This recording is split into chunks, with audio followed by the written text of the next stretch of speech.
اللہ کا شکر ادا کرو۔ یہ نہ سوچو اللہ تمہاری دعا کو فوراً قبول کیوں نہیں کرتا، بلکہ یہ شکر کرو کہ وہ تمہارے گناہوں کی سزا فوراً نہیں دیتا۔ اس کے در پہ سکون ملتا ہے، اس کی عبادت سے نور ملتا ہے۔ جو جھک گیا اللہ کے سجدے میں، اسے کچھ نہ کچھ ضرور ملتا ہے۔ رحیم کی رحمت کا طلبگار ہوں میں، بڑا کریم ہے جس کا گناہ گار ہوں میں،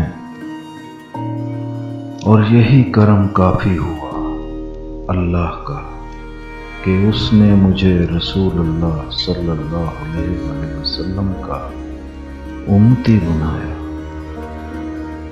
اپنے بہترین وقت کو نماز کے لیے وقف کر لو، کیونکہ تمہارے سب کام تمہاری نماز کے بعد قبول ہوں گے۔